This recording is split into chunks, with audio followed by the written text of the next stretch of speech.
Doctor Lakshman, अगर विशुद्ध तौर पर राजनीतिक सवाल मैं ये करूं, इसको आप किस नजरिए से देखेंगे? इस जो विज्ञापन को विड्रॉ किया गया, इसके पीछे की राजनीति क्या और कैसे इसको देखते हैं आप? जी, बहुत शुक्रिया।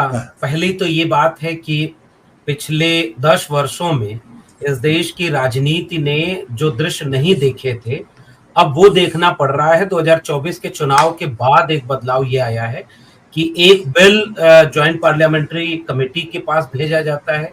ब्रॉडकास्टिंग बिल जैसा बिल जो लिस्टेड होता है वो आता नहीं है और इस पर सरकार अपना फैसला वापस लेती है। हमें याद रखना चाहिए कि लेटरल एंट्री का ये कोई पहला विज्ञापन मोदी सरकार द्वारा लाया गया नहीं था।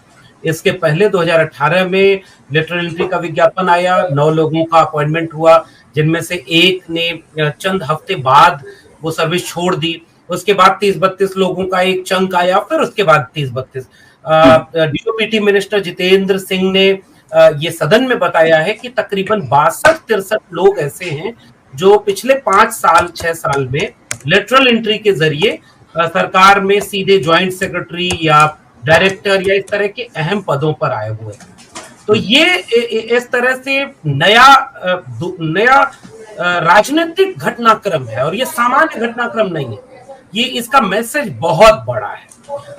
इस रूप में देखें कि पहली बात कि निश्चित रूप से जो आपने अपनी भूमिका में कहा, सामाजिक न्याय आंदोलन, सामाजिक न्याय विचार के तौर पर बहुत लंबा इतिहास इसका रहा है। हजारों साल का संघर्ष तो रहा ही है, जिसकी परिणति भारत के संविधान में एक साथ हुई कि अब देश चलेगा तो संविधान से चलेगा। शेड्यूल कास्ट, शेड्यूल ट्राइब को उनकी आबादी के मुताबिक हिस्सा देना होगा, कोई भी सरकारी संस्थान हो, देश चलाना हो, सब कुछ हो। अदर बैकवर्ड क्लास को ये चीज मिली इंदिरा साहनी मामले के बाद, 90 के बाद। अब इसके बाद ये देश में जानना शुरू हुआ कि आरक्षण अगर लागू है तो वो प्रतिनिधित्व और हिस्सेदारी का सवाल है, वो गरीबी उन्मूलन कार्यक्रम तो है नहीं। आरक्षण का मतलब ये है कि इस देश के एससी, एसटी, ओबीसी केवल जनगणना रजिस्टर में दर्ज आंकड़े नहीं है, वो इंसान है, वो बराबर के नागरिक हैं। तो देश जब चलाना होगा, और उसमें काबिल लोग भी हैं, ये फेक नैरेटिव है कि मेरिट उनमें नहीं होती। हमने देखा है कि उनमें ओपन कंपटीशन होता है तो वो अपनी मेरिट को साबित करते हैं। उसके बाद से ये बात आई कि भाई अगर ज्वाइंट सेक्रेटरी रैंक पर कितने लोग हैं, और ये सवाल भी बहुत दिनों से पूछा जाता था, लेकिन विपक्ष ने जब इस बात को समझा कि राइट विंग आरएसएस की आइडियोलॉजी जो है उसके सामने अगर कोई चैलेंज बन करके कोई विचारधारा खड़ी है तो वो सामाजिक न्याय की विचारधारा है, वो आपकी हिस्सेदारी की बात करती है। जब पिछले दिनों वो ये पूछ रहे हैं कि आपके ज्वाइंट सेक्रेटरी में 90 में से केवल 3 लोग हैं और बाकी लोग कौन हैं, तो इसका मतलब ये कि देश में पॉलिसी मेकिंग, उस पॉलिसी मेकिंग में ये सारे लोग शामिल नहीं थे। ये डिस्कोर्स बना, 24 के चुनाव में ये डिस्कोर्स काम करता है, संविधान के नाम पर वोट मिलता है, विपक्ष मजबूत होता है, सरकार में बीजेपी कमजोर होती है। तो अब जहां ये भारतीय राजनीति खड़ी है, ये वो ऐतिहासिक मोड़ है जिस मोड़ पर मंडल के बाद का ये पहला दौर आया है जब कायदे से आरक्षण और सामाजिक न्याय पर बात हो रही है, और 3 बार जो लेटरल एंट्री की वैकेंसी फुलफिल हो चुकी है तो उसको वापस लिया गया है। ये कोई सामान्य बात नहीं। और जितेंद्र सिंह के लेटर को अगर आप कायदे से पढ़ें तो आखिरी वाले पन्ने पर 2 पॉइंट बहुत महत्वपूर्ण। एक तो ये कि वो बिना सोशल जस्टिस के कोई भी ऐसा सार्वजनिक क्षेत्र नहीं होगा जहां पर वैकेंसी भरी जाए। तो सवाल ये कि क्रिमिनल जो सिंगल कैडर पोस्ट है, ये दूसरा उसका सबसे महत्वपूर्ण पॉइंट है। जैसे vice chancellor single cadre post होता है, उसमें रिजर्वेशन नहीं होता है। सिंगल कैडर पोस्ट के नाम पर टॉप की जो सो कॉल्ड क्रीम है पोस्ट, उन सब पर थोड़े से तबके मुट्ठी भर लोगों का कब्जा है। डीओपीटी मिनिस्टर कह रहे हैं कि अब हम इसको रिव्यू करेंगे, सिंगल पोस्ट को, सिंगल कैडर पोस्ट को। ये एक नया चेंज आया है और इसका क्रेडिट अगर किसी को देना हो तो उन एक्टिविस्टों को, उन सामाजिक कार्यकर्ताओं को जो इसके लिए लगातार लिखते रहे, और विपक्षी दलों जिन्होंने इस बात को समझा, चाहे वो सपा हो, कांग्रेस हो, बहुजन समाज पार्टी हो, इन सब का एक दबाव बना है। तो मुझे लगता है कि नैरेटिव के लिहाज से यह पड़ाव इतना महत्वपूर्ण है कि देश की राजनीति का नैरेटिव सेट हुआ है। एक तरफ आरएसएस है और दूसरी तरफ सोशल जस्टिस की पॉलिटिक्स है। इस कदम से यहाँ की बात समझ में आई। मेरा तो ये मानना है भाई, उनको कोई बार तो था नहीं इसमें, they were not debarred from here. meritorious people can be SC, ST, OBC. These were all senior positions. I mean, इसमें कहां पे कोई डिस्क्रिमिनेशन थी? मैं तो बड़ा नाराज हूं सरकार से जो उसने ये विड्रॉ किया. ये एक साइन ऑफ वीकनेस है, आप बिल्कुल सही कह रहे हैं.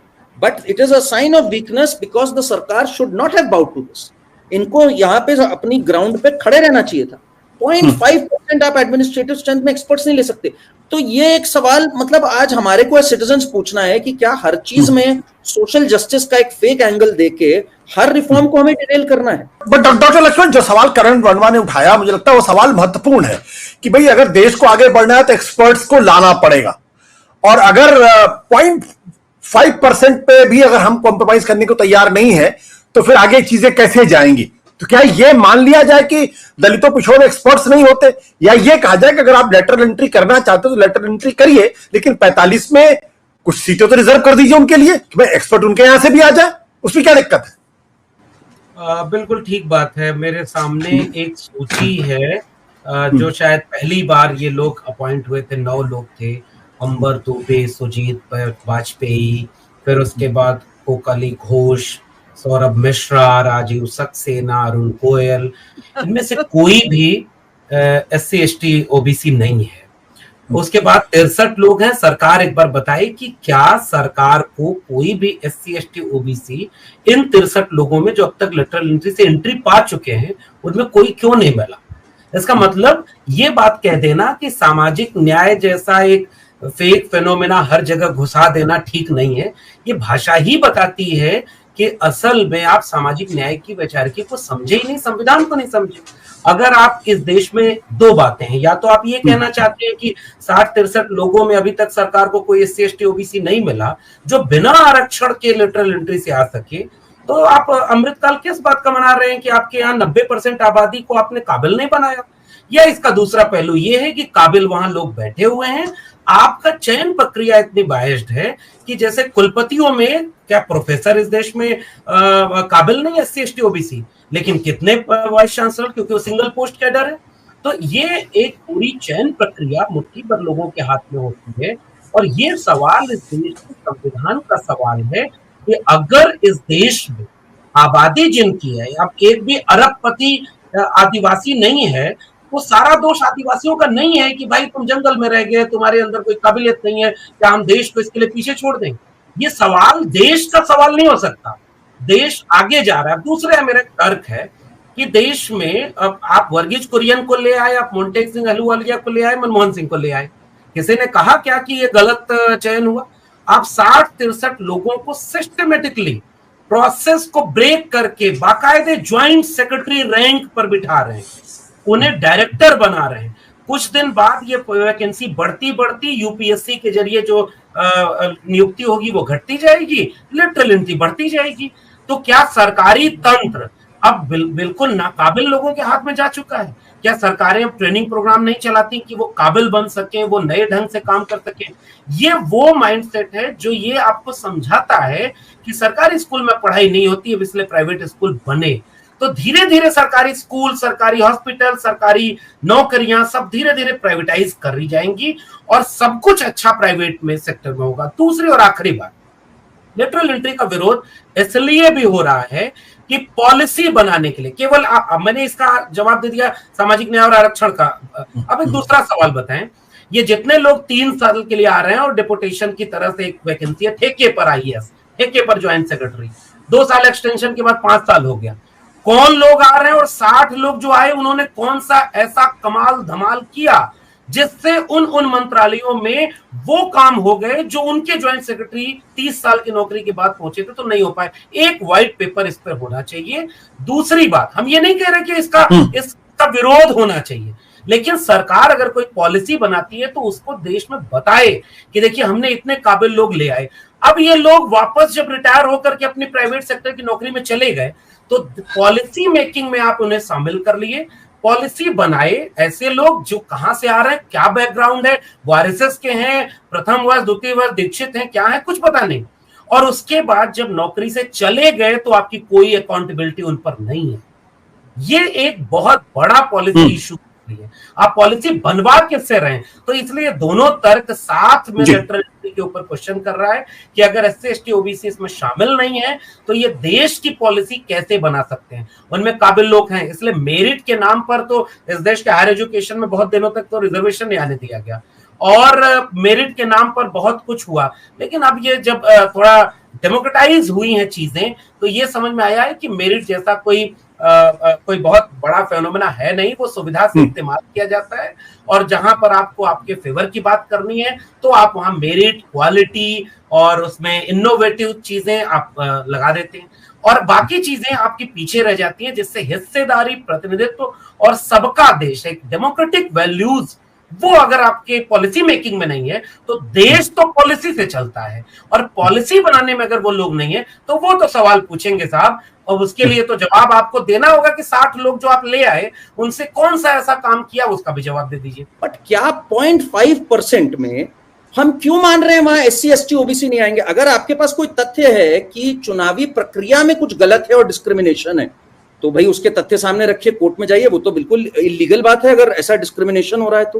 पर मैं ये बोलता हूं, खुदा ना खास्ता किसी को भी एक डॉक्टर के पास जाना है सर्जरी के लिए, क्या हम ये देखेंगे वो OBC है, वो जाट है, वो हिंदू है, वो मुस्लिम है, या हम इलाज के लिए जाएंगे? और हम कहां तक रुकेंगे इसमें? कल को हम क्रिकेट टीम में भी बोलेंगे भाई कितने सवर्ण हैं, कितने मुस्लिम हैं, कितने यादव हैं। मतलब ये किस तरह कहां ले जा रहे हैं हम बात? इससे लोगों को राजनीतिक फायदा जरूर हो सकता है। हमारी डिबेट में इस वक्त डॉक्टर लक्ष्मण यादव है, उनकी मेरिट पे किसी को कोई प्रश्न चिन्ह नहीं है, लेकिन क्या हमारे पैनल के लोगों को मालूम है कि 14 साल तक उन्होंने दिल्ली यूनिवर्सिटी में पढ़ाया और फाइनली उनका अपॉइंटमेंट नहीं हुआ? जी सर, व्हाट अ ट्रेजेडी। इतने काबिल आदमी को दिल्ली विश्वविद्यालय ने वहां असिस्टेंट प्रोफेसर बनाने लायक नहीं समझा। He was removed without any reason. और उसके बाद डॉक्टर लक्ष्मण यादव ने जब एक अपने रेमिनिसेंसेस के आधार पे एक किताब लिखी, आज की तारीख में बाय फार बेस्ट सेलर है, लाखों कॉपियां उसकी बिक चुकी पिछले 6 महीने में। एक प्रोफेसर की डायरी, अच्छा, इस देश के अंदर लोगों की 1000 कॉपियां नहीं बिकती, 2000 नहीं बिकती, सिर्फ 1 महीने के अंदर 20 दिन के अंदर वो लाखों से ज्यादा कॉपियां बिक चुकी थी उसकी। तो क्या डॉक्टर लक्ष्मण में मेरिट नहीं थी इसलिए उनका सिलेक्शन नहीं हुआ? There is inbuilt bias in the system, there inbuilt caste bias in the system, जो टैलेंटेड लोगों को नीचे से ऊपर नहीं आने दे रहा। इस पर सबसे बड़ी टिप्पणी। कार्तिक, आप itching to say something please. On a lighter note, Delhi university ने डॉक्टर यादव को छोड़कर हमको एक पब्लिक गुड दे दिया। अब सब उनकी बेबाक ओपिनियंस का फायदा उठाते हैं और उनकी बात सुनते हैं। तो ये एक अनइंटेंडेड पॉजिटिव कॉन्सिक्वेंस है ये। नहीं, but unfortunately he has to go through that. That's a sad part of it.